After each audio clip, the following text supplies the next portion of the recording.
welcome to Rain TV. No, kakapasok lang na balita sa Net25 no, News and Information. Ito yun ha. Natanggap na ng, babasahin natin yung unang part lang. So kayo na magpatuloy kung sino-sino yung mga abogado no, na kasama sa depensa ni Vice President Sara Duterte. So ito yun. Natanggap na ng Senate Impeachment Court ang listahan ng mga abogado ni Vice President Sara Duterte no, para sa impeachment trial. Ito ay isinumite ng Fortuna Narvasa and Salazar law firm na tinanggap ng Senate Secretary na umakto bilang Clerk of Court.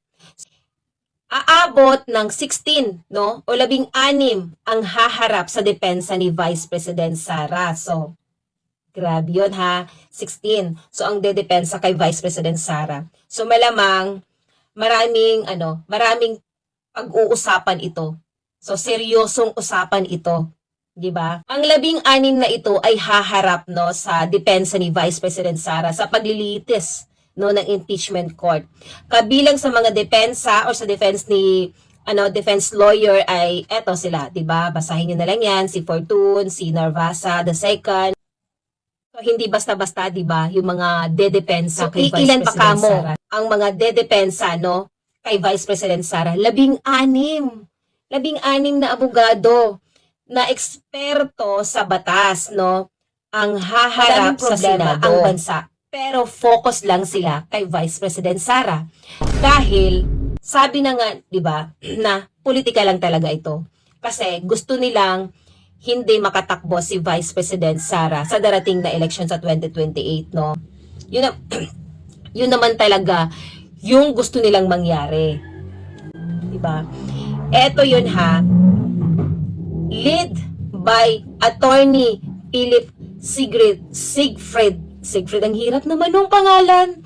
Lead by Attorney Philip Siegfried Fortune at ang powerhouse team ng Fortune, no, Narvasa and Salazar law firm. So, hindi ito magiging madali para sa mga nagpapakalat ng kwento. Sino bang nagpapakalat ng kwento? Alam niyo na yun. 'Di ba?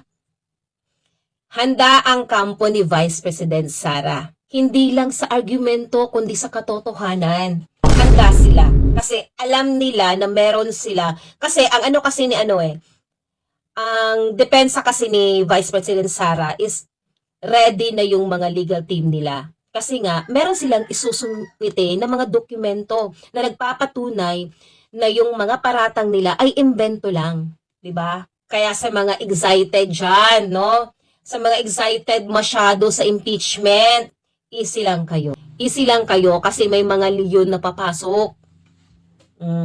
Siguro nag-iisip na yan sila, no? 16 na abogado versus chismis.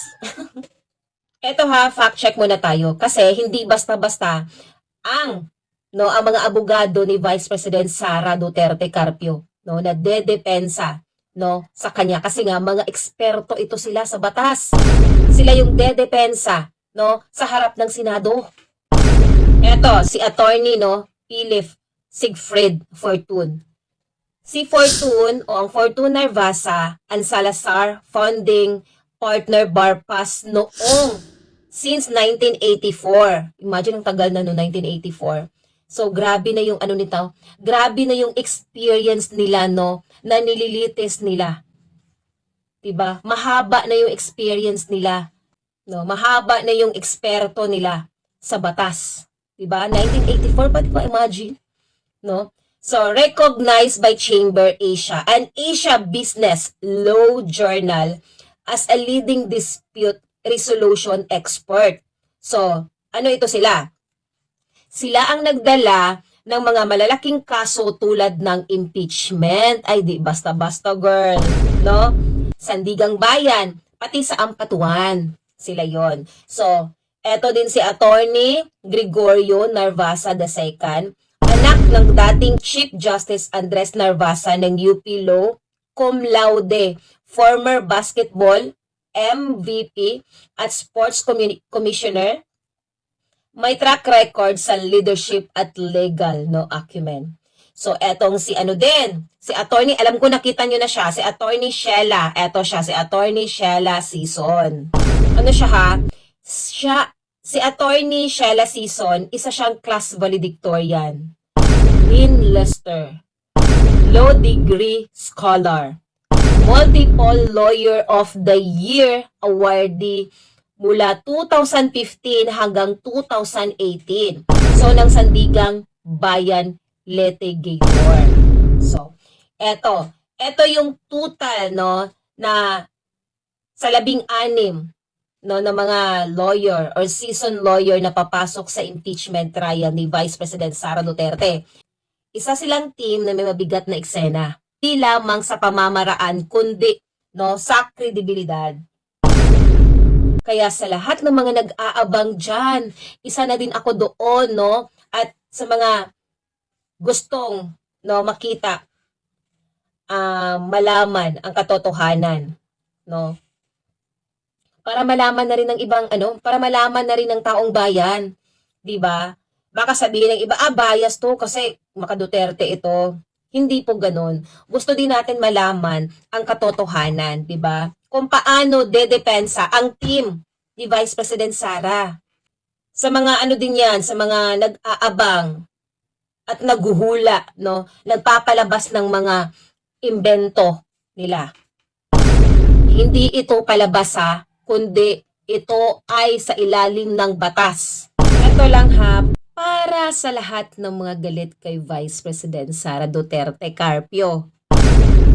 Paandar muna kayo sa Senado. Subukan yung pumorma ng matibay na kaso.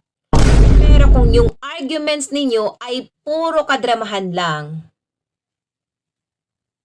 wag sa abogado or sa depensa, sa team, no, sa mga legal team ni Vice President Sara Duterte, hindi kayo tatantanan. Promise. Kasi mas magandang pakinggan, 'di ba? Or malaman ang katotohanan, ang mas malalim na depensa kaysa balita ninyo. Anyways, that's it. Thank you.